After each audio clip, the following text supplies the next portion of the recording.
Hi there, Pisces. Welcome to your reading. This is Yetta Pearl, and this is your general angel reading for the week of May 16th through 22nd of 2022.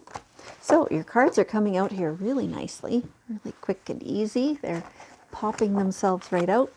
So we'll just there we go, let the rest of them come out. And there's the next one, one more card we need. They're just kind of sliding all over and like they're eager. All right, so, wow, this is really good. This is really good. First thing, laugh some more. Have a bit more fun. Tell some jokes and hear some jokes and have some laughs and, just a fun, carefree time. Let it be that. It doesn't have to be heavy. You don't have to feel like that, whatever that is. That it just feels like just downtrodden, like somebody's stepping on you. It doesn't have to be like that. It's like a choice. How you feel is up to you. How somebody else treats you is up to them, but you don't have to feel the way they seem to want you to feel. It's got nothing to do with them. You are not a victim. And you can just laugh your way through this and mean it. And mean it. I mean this can be for real. You can actually feel this way. It feels a little unfamiliar. Some of you, it's like you've forgotten how, like, yes, you laugh, you do the actual physical, how to laugh and all that stuff. And yeah, sometimes you find humor in things, but you're not really feeling it deep down. You're feeling, it's like, maybe it's depression, maybe it's something like that, anxiety, whatever it is. Next time you laugh,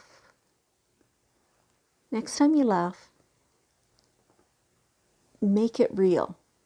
Let it go deeper. Let yourself really feel that laughter instead of being a step removed from it all the time. It's like coming back into your body, to your awareness, and noticing that the colors are brighter and the air is fresher, and you can take a deep breath and you can truly belly laugh and mean it. Yeah, do that. Okay.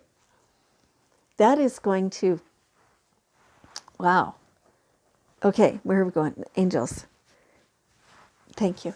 Okay, so the next card that we're going to talk about here is your artistic expression. This has been just a common theme today in all the readings, most of the readings, that you're too heavy, we are all too heavy in our left linear logical side of our brain. We're trying to think things through and be so reasonable and have the facts straight, and so that we can argue the facts. We need to balance that out. Use the creative, artistic side as well, and let it be a gut feeling, let it be heart-centered, and combine those two things. That softens it. It makes it just more understandable. You don't have to always have words to defend what you're pushing or what your idea is. It can be a felt sense. Yes, it can. And in fact, not only can it be, it has to be in order to be real. And honestly, being real is better than anything else. Nobody else has to agree with you. As long as you know it's real, it's all good. That's all you need. And so when you're using equal parts, logical and artistic, creative sides, then that's when things really have power, and they're full, and then things flow. Like every time when I talk about the balance between the linear and the creative, the infinity symbol is what comes up. Then things can flow. Then it's even on both sides. It creates balance. And that's what's real. Okay. So make sure that you're honoring your intuition as well. And letting yourself be creative in the things that you're doing. you know. If all you do all the time is accounting and books, it's very linear, very logical, then you're going to be out of balance. If you sometimes paint something or make something up, or macrame or knitting or whatever it is, right? If like, you have to do both, and that balances stuff. Kate's just popping in. Another way to create that balance, to make, like, if you're really having a hard time thinking creatively, do this for a bit. Cross your legs, cross your arms, cross the sides of your body. And that makes your brain also cross. So then you're making connections, right? So do that. In fact, now there's a thing, you do like this, I think, and then do kind of a squat.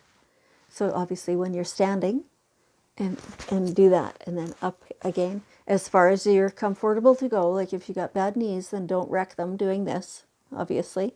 But, doing that is going to really create balance within your brain and within your body. Okay. All right. So it's time to let go. There's old stuff you've been dragging along, and it's bitter, and it feels gross, and it's dirty, and you don't need that anymore. Just let go of that. Make a decision. It's the same thing what we were talking about with the laughter, that if there's somebody who, treats you somehow, it doesn't matter what their behavior is. It matters how you choose to take it, right?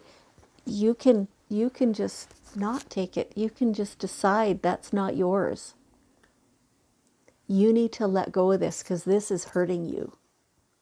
This is dragging you down. It's creating disease. It's creating all this bitterness within you. And that does not serve you. That is not your life purpose. You need to let go of that stuff. Snip it right off. It's like there's a big net behind you that, like, you're holding the strings here, and you're every step, and you got to drag that big net full of junk and garbage with every step you go.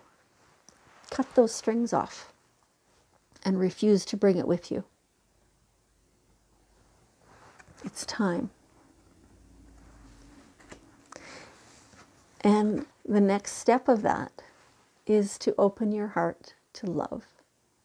There's so many people that love you, and you should be the first one to love you. And this, again, it doesn't depend upon other people loving you or anything like that.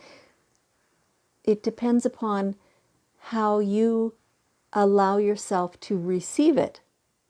That love is always there for you, from the divine, from your angels, from the collective consciousness, plus from many of the people around you. It is always there. There is not one single person who is unloved. Not one. The only difference, the big difference, is in how you allow yourself to receive it.